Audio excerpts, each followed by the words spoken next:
Alors une chose qu'il me faut préciser, c'est que, d'abord je suis arrivée, la première fois que j'ai mis les pieds en Bretagne, c'est en arrivant pour ma thèse, à Molène, que j'avais jamais mis les pieds en Bretagne de ma vie parce que mon père, n'aimait pas la Bretagne, il considérait qu'il y pleuvait tout le temps, il aimait le sud et c'est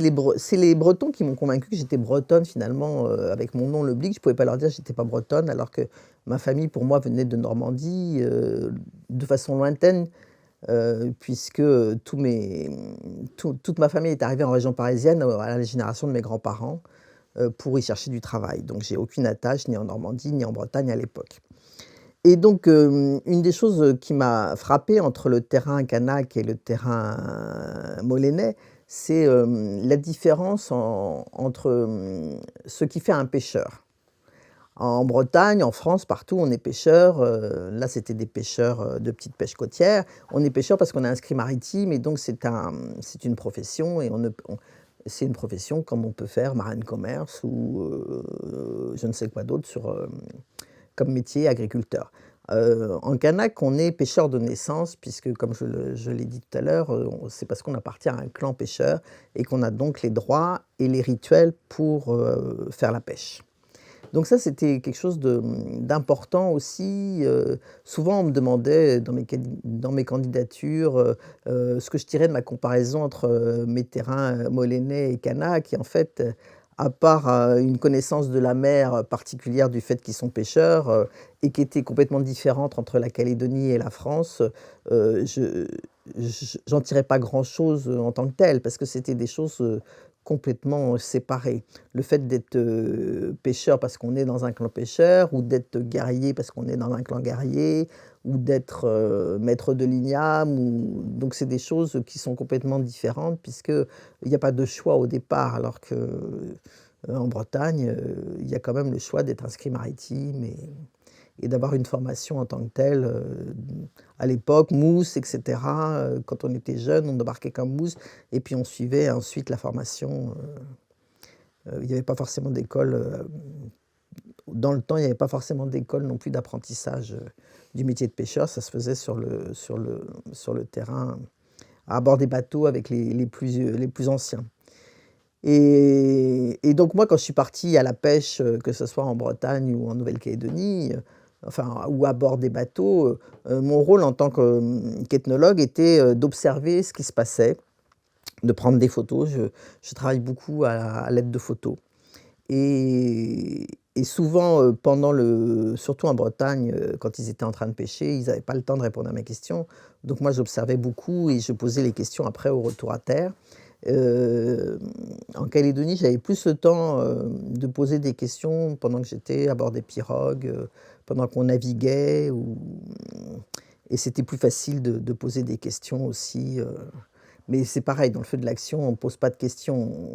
on observe et moi, toujours beaucoup de photos pour pouvoir après discuter avec eux sur ce qui s'était passé, le pourquoi, l'enchaînement. J'ai eu une formation aussi avec Elliot Jesdorfer très technologique, anthropologie des techniques à la Leroy-Gourhan, et donc les chaînes opératoires, etc.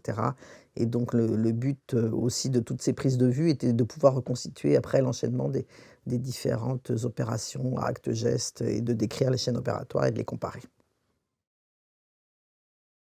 Être femme et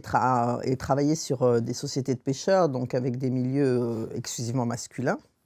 que ce soit en Bretagne ou en Nouvelle-Calédonie, ça a des incidences forcément sur la pratique de terrain qu'on fait. En Bretagne, donc j'ai fini par embarquer sans trop de difficultés, et puis les pêcheurs m'avaient dit on te prévient, si tu es malade, on ne te ramène pas à terre, il faudra continuer. J'ai été malade, mais j'ai fait ma journée de pêche comme tout le monde, et ça n'a pas joué ni sur leur travail ni sur le mien. En Nouvelle-Calédonie, le fait d'être sur des pirogues, c'est vrai que j'avais moins le mal de mer, c'était plus facile pour naviguer. Et au départ, pour les premières pêches coutumières, puisque, en Calédonie, on pêche, un peu tout le monde peut pêcher tous les jours pour l'alimentation, des espèces de poissons qui ne sont pas réservées pour les pêches coutumières et pour avoir de quoi manger tous les jours. Pour les pêches coutumières, donc c'est des espèces de poissons, migratoires à l'île des Pins, les miquoises qui sont des chanos, donc ce qu'on appelle en français local un thon, mais c'est pas vraiment un thon. C'est des pêches qui se font donc, de façon collective avec tous les membres des clans pêcheurs, plusieurs bateaux et là, la première fois pour partir en pêche, ils ont accepté de m'emmener, en n'étant pas sur les pirogues qui,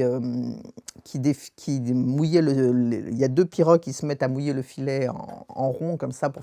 pour entourer un banc de poissons, mais en étant sur le bateau qui accompagnait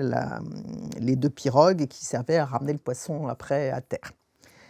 Et ce qui finalement était un point d'observation, qui était plutôt bien parce que je pouvais, voir l'ensemble du processus de pêche, de façon globale et non pas juste, d'un point de vue, qui aurait été celui d'une des 2 pirogues. Et comme la pêche s'est bien passée, comme je l'ai dit tout à l'heure, le fait d'avoir fait une bonne pêche, on s'est dit qu'il n'y avait pas de problème pour que je puisse repartir en pêche,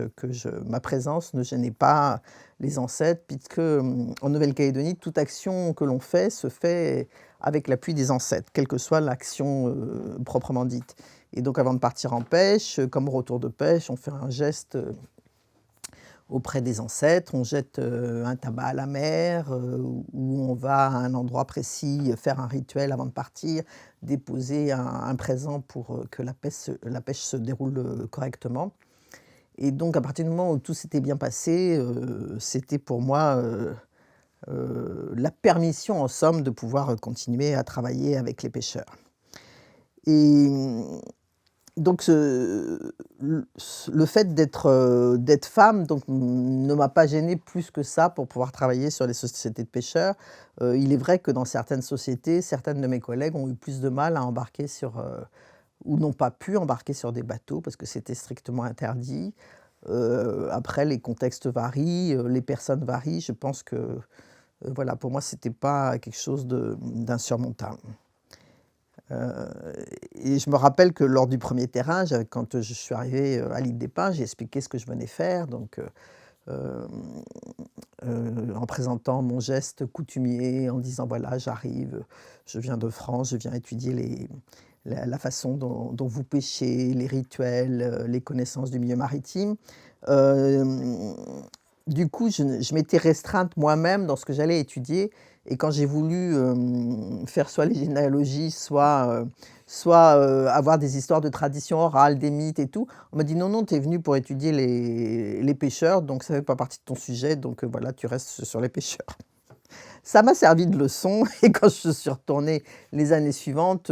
j'ai ouvert un vaste parapluie de questions possibles de façon à ne pas me trouver limitée, dans certains domaines. Et donc ces études sur la pêche en milieu kanak m'a permis après différents articles traitant de questions, la fabrication des pirogues, les clans pêcheurs, de faire un ouvrage un peu de synthèse sur vivre de la mer en pays kanak, qui m'a permis de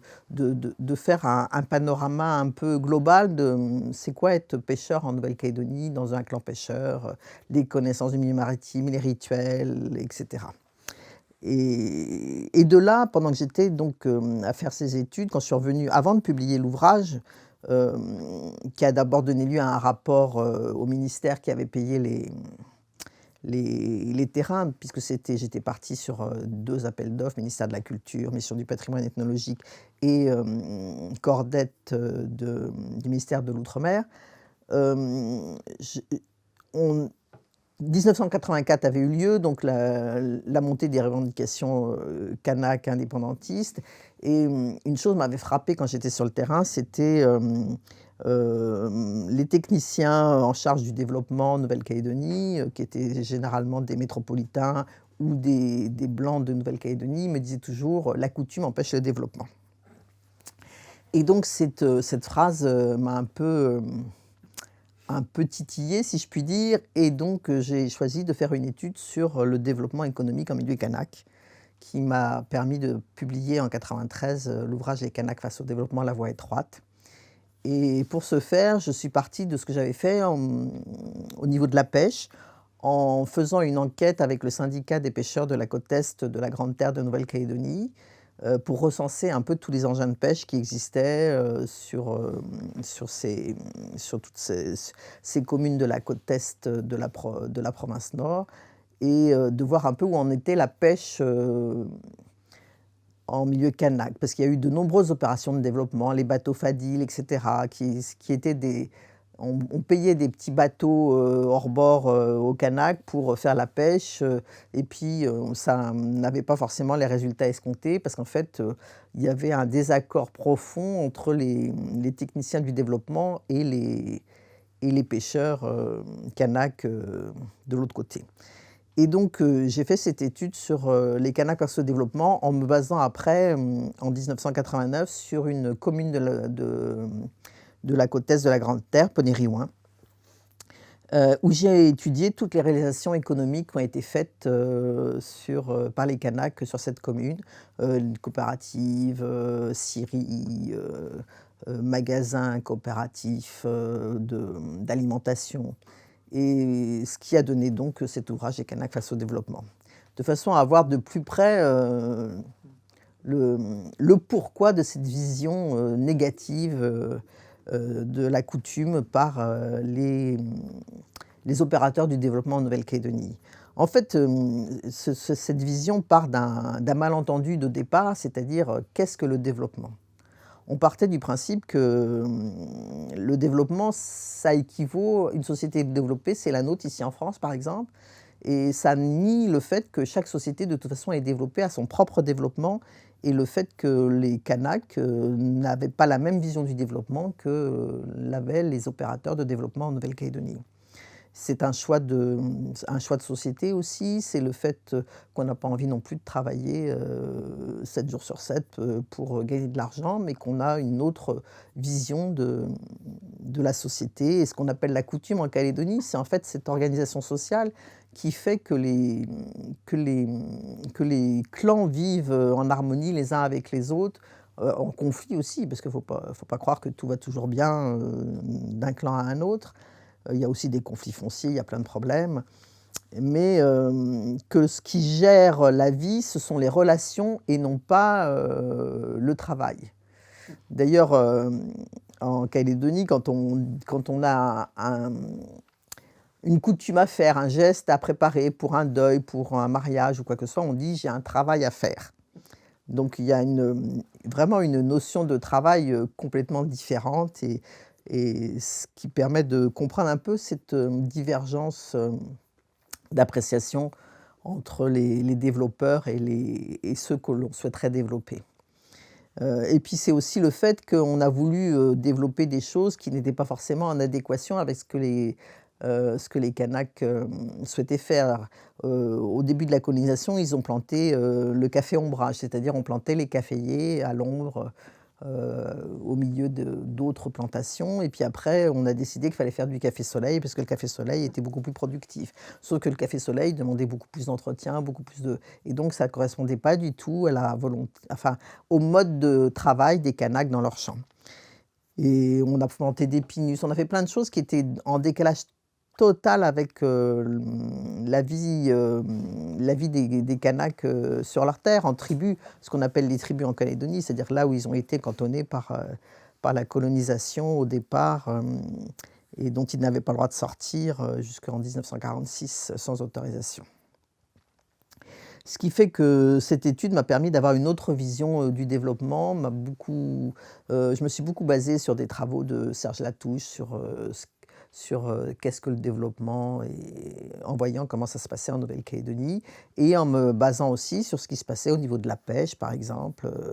pour voir que, le développement de la pêche à visée économique par rapport à la pêche, traditionnelle, des espèces coutumières, c'était pas du tout la même chose, quoi.